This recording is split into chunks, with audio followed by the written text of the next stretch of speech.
Victoire du Paris Saint-Germain ce soir et pour moi, c'est une victoire assez satisfaisante. Vraiment, j'ai beaucoup aimé la première mi-temps avec des joueurs impliqués. Faut rappeler quand même les nombreux absents du soir. Neymar, Kylian Mbappé, Angel Di Maria, Moïse Kean, Marco Verratti, Leandro Paredes, Juan Bernat. Ça fait quand même beaucoup de blessures, beaucoup d'absents, beaucoup de potentiels titulaires parce que tous les absents que j'ai cités sont titulaires dans cette équipe.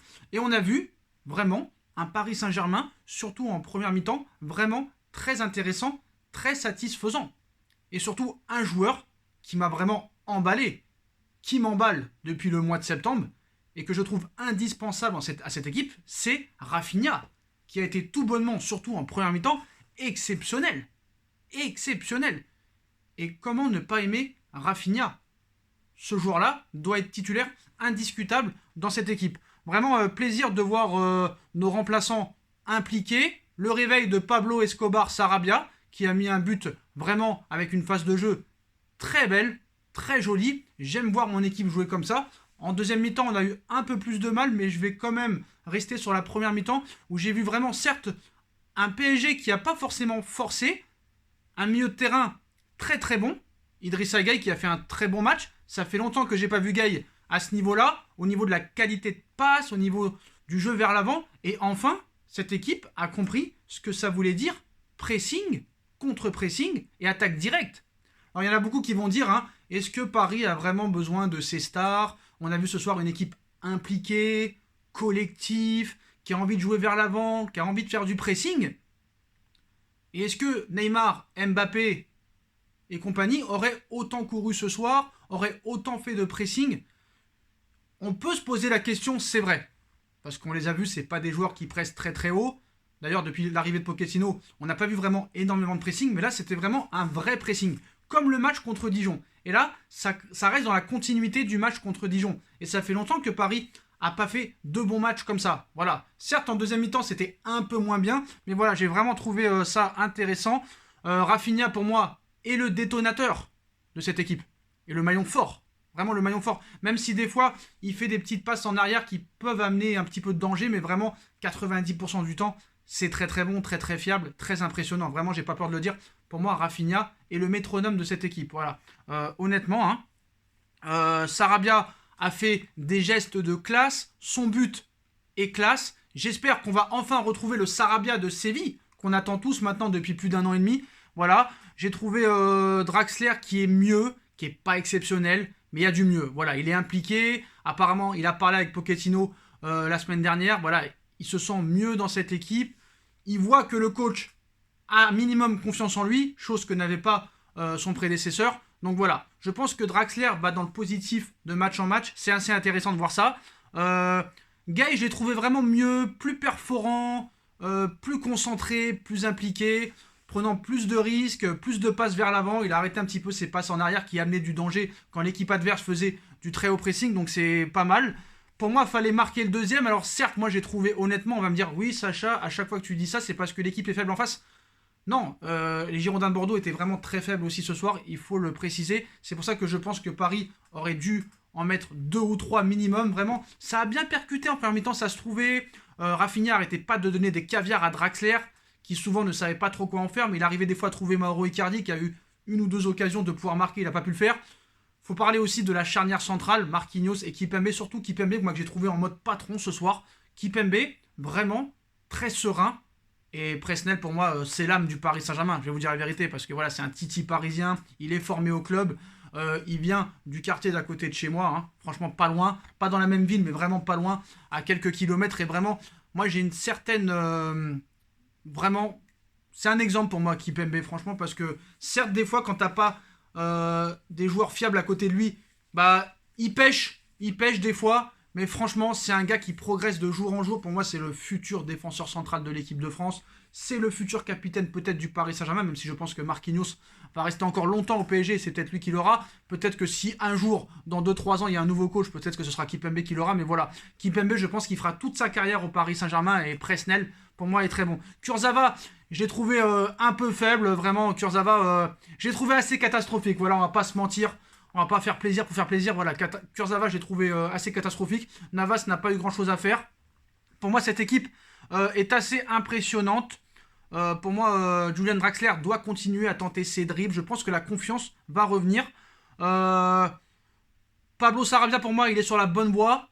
Il a montré ce soir à son coach qu'on pouvait compter sur lui. Quand il est dans un bon jour, ça peut faire quelque chose de bien. J'espère que l'arrivée de Pochettino le fera progresser dans le bon sens. On doit aussi avoir dans notre équipe des doublures fiables. Voilà. Et quand tu as des blessés comme ça n'a pas toujours été le cas à Lens, par exemple, en début de saison, ou contre Marseille. On a un petit peu pêché, mais là, on voit que sur ces doublures-là, on peut un minimum y compter. Et leur meilleur joueur ce soir à Bordeaux, c'est un ancien parisien, hein, Adli, donc voilà, qui a été très très bon. Ben Arfa, on l'a pas trop vu, même si à un moment il a quand même failli marquer à la fin. J'ai eu un petit peu peur, hein, voilà, sur le côté droit. Voilà, un Gana Gueye présent, un Rafinha très très bon, surtout dans les passes en profondeur. Moi, je l'ai trouvé vraiment exceptionnel. Voilà. Et surtout, moi, il y a quelque chose que je voudrais préciser, c'est le pressing.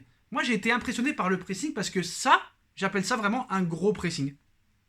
Et comme on voit que là, c'est des joueurs remplaçants, entre guillemets, parce qu'on va pas se mentir, il y en a qui me disaient avant le match, c'est limite une équipe B. Non, c'est pas une équipe B. Kipembe Marquinhos, c'est la charnière centrale titulaire. Kurzawa, c'est le latéral gauche titulaire. Navas, c'est le gardien titulaire. Gueye est un titulaire depuis qu'il est au Paris Saint-Germain, même si en ce moment, il est sur le banc. Mais voilà, Gueye était un titulaire en puissance à l'époque. Rafinha, pour moi, doit être titulaire dans cette équipe. Draxler, tu l'as quand même acheté 37 millions d'euros. Icardi est ton numéro 9 titulaire, donc voilà, on va pas dire que c'est une équipe B, non, faut arrêter de se mentir. Donc voilà. Donc certes, Paris n'est pas toujours à l'abri, n'est pas toujours parfait dans le jeu, mais voilà, avec tous les blessés qu'il y avait ce soir, franchement, pour moi, c'est une copie assez intéressante. Voilà, il faut quand même le dire.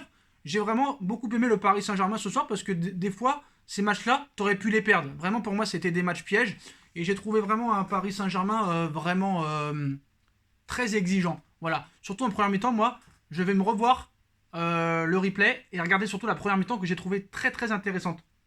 Voilà.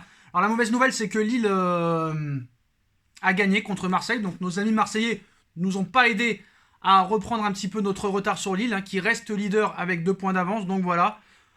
Bon bah victoire 1-0. Hein. Très très bonne première mi-temps de qualité. 3 points qui font du bien. Sarabia, Rafinha, Gueye ont été très décisifs.